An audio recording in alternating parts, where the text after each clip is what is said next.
Hello madam, ఇవాళ కొత్తిమీర పుదీనా ఏమండి ఇదిగో చట్నీ మాట ఇవాళ చేసేది. పచ్చిమిర్చి, ఎండుమిర్చి, దీనికి కావాల్సిన చింతపండు, కళ్ళుప్పు, జీలకర్ర, ఎల్లుల్లిపాయ, ఇంత మట్టికి ఇవాళ ఈ చట్నీకి కావాలండి.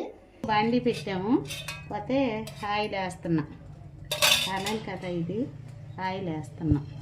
ఆపే మండి పెట్టాం కదా, ఆయిల్ వేస్తున్నా. ఆయిల్ మనం చూసుకుని వేసుకుంటానండి, ఆయిల్ ఏమీ లేదు, చేసుకోవాలి. అంటే పుదీనా కొత్తిమీర ఏంటంటే అది కాగాలి, కొంచెం కాగితే కానీ వేసుకుని కుదరదు. మిరపకాయలు వేసుకున్నామండి. ఇప్పుడు పచ్చిమిర్చి కూడా కొంచెం వేయాలి. పచ్చిమిర్చి అంటే కొంచెం కారంగా కూడా ఉండాలి. ఇది పచ్చిమిర్చి కొంచెం కారం ఉండాలి. ఇంకా పెట్టారు కదా, ఆ రెండు కలిసి వేసుకుందామని కొంచెం పెట్టి అప్పుడు పుదీనా అంటే ఇంకా అనాలి. నువ్వు ఏం చేయాలంటే కొంచెం మెంతులను కొంచెం ఆవు గింజలు కూడా వేసుకోవాలి ఇందులో. ఇలాగా 5-6 వేయాక ఇప్పుడు దోరగా వేయని కదండి, మిరపకాయలు దోరగా వేయని కనుక తీసేయాలి మనం. ఇప్పుడు దోరగా వేగిపోయాక ఇలాగా తీసేసుకోవాలన్నమాట. అలా తీసేయాలి. ఇప్పుడు కొంచెం కడిగి తరిగి పెట్టుకున్న కొత్తిమీర, ఇది కడిగేసి తరిగి పెట్టుకోవాలి. అది నిల్వ పచ్చిపెట్టడం ఉంటుందండి. ఇది మామూలుగా రోజువారీ అని అట్లా కాదు, నిల్వ పచ్చిపెట్టగా తినవచ్చు.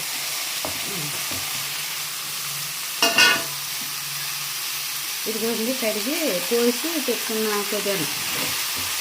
పుదీనా వల్ల కూడా కంటి కాదండి, అన్నిటికీ కూడా మంచిది. ఇది పుదీనా మట్టి మనం ఎంత వాడితే అంత మంచిది. కాకపోతే ఇప్పుడు ఈ కాలం పిల్లలు తింటలేదు కదా, దాని గురించి మనం కొంచెం ఇబ్బంది పడుతున్నాం, కానీ చాలా బాగుంటుందండి ఇది. ఈ కాల పిల్లలు ఏంటంటే ఎక్కువ బిర్యానీకి ఫ్రైడ్ రైస్ చేసిన విలువ ఇచ్చేవరు, కానీ ఇవే తినాలి. ఒకసారి పైకి కిందకి ఇలాగా కలపాలండి, కలవకపోతే మగ్గదు. ఆకు బాగా మగ్గనమాట. ఇది నూనెలోనే మగ్గాలి, కానీ వాటర్ గట్ట పోయగలదు. ఇందులో ఎంత వేడికి నూనెతోటే మగ్గాలి. మగ్గాక మనం ఉడకపెట్టుకున్న గుజ్జు, చింతపండు ఉడకబెట్టి తీసిన గుజ్జు అండి, అది దింపే ముందు కొంచెం వేస్తే సరిపోతుందన్నమాట. 1 నిమిషం మూత పెడతాను.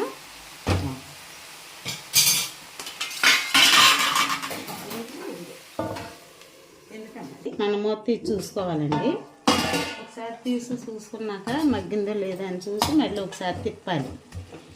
తిప్పాక దీన్ని ఒక 10 నిమిషాల పాటు మగ్గాలండి. ఆకు కదా, ఒక 10 నిమిషాలు అలా మగ్గిపోవాలి.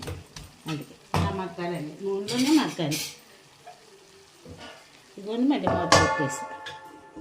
మూత తీసి ఇప్పుడు 10 నిమిషాలు అయింది కదా, తీసుకోవాలి. మనం మూత తీసుకున్న తర్వాత ఏం చేయాలంటే ఇది ఇలా కలుపుకోవాలి. మళ్ళీ ఇలాగా కలిపేసుకున్నాక తీసి పెట్టిన గుజ్జు ఉంది కదా, చింతపండు, అది కూడా తీసి ఇందులో వేసి మగ్గించుకోవాలి.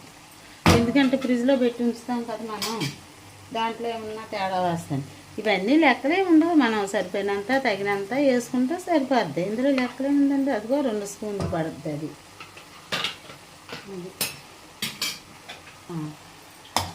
ఇప్పుడు ఇందులో కూడా ఇది కూడా కొంచెం మగ్గిపోద్ది.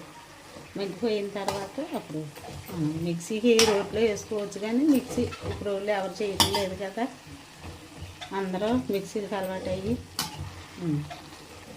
వేస్తున్నా. నా మిరపకాయలు ఉన్నాయి కదండి ఇందాక, వాటిని ఏం చేయాలంటే కొంచెం మిక్సీలో పెట్టుకోవాలి. ఎందుకంటే మిక్సీ రోట్లో అన్నది గబా నలగదు. ఇది కొంచెం సాల్ట్ కల్లుప్పు వేసి కొద్దిసేపు ఇలాగ వేసుకోవాలి. ఏది అంటే మిక్సీలో రోట్లో కొంత గబగబా నలగదు కనుక ఇలా తీసుకుంటే కొంచెం నలుగుతుంది. ఇప్పుడు దీన్ని మీరు ఇది వేసి చేసుకోవాలి. ఈ 2 కలిపి వేసుకుంటే నలుగుతుంది. నా తిన్నట్టుగా ఏమవుతుందంటే గబాగా నలుగుతుంది. ఇది కలిసిపోతుంది.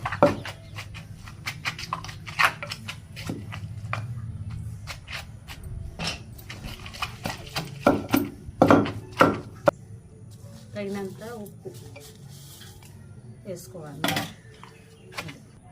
వెల్లుల్లిపాయలు ఇవ్వండి, జీలకర్ర వేసుకుని కొంచెం ముక్క ఎక్కువ కాదండి, మళ్ళీ లైట్గా కొంచెం బెల్లం వేసుకోవాలి. ఎందుకంటే పులుపు గట్ట ఉండదండి, టేస్ట్గా వస్తుందండి. అది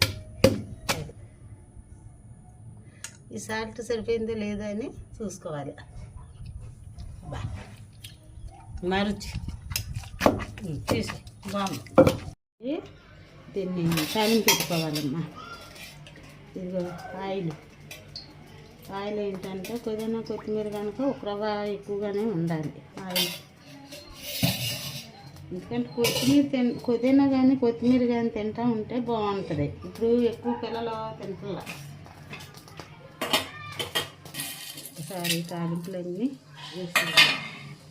పసుపు వేసుకోవాలి. పసుపు కాడ ఒక చిటుకుడు, నాకు అటు ఇటు వెళ్తుందో కదా ఇంకొకసారి ఒక చిటుకుడు పసుపు కాడ వేసుకోవాలి. పుదీనా వల్ల నులుపురుగు అది ఉండదు, చాలా బాగుంటుంది అన్నమాట. అది ఉంటుంది.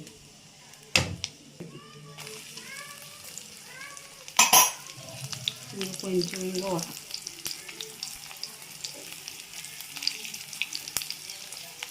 ఇంగువ కాడ చాలా మంది గట్ట లేకుండా ఉంటుంది. ఇంకో కర్రీ పెట్టిన కరివేపాకు స్టవ్ ఆఫ్ చేస్తాం. ఇది కొంచెం చల్లగాక పచ్చడి వేయాలి. ఇందులో కొంచెం చల్లారింది కదా, స్టవ్ ఆఫ్ చేసాం కదా, ఇదిగో పచ్చడి అందులో వేసేయాలి. అప్పుడు దీన్ని కొంచెం కలుపుకోవాలి. పచ్చడి మనం ఇలా కలుపుకోవాలి.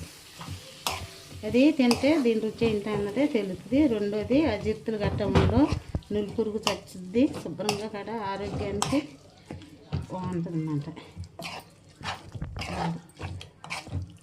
అయిపోయింది మేడం, అయిపోయింది. ఇలా కలుపుకోవాలి ఆయిల్ అంతా కలిసిపోయేదాకా.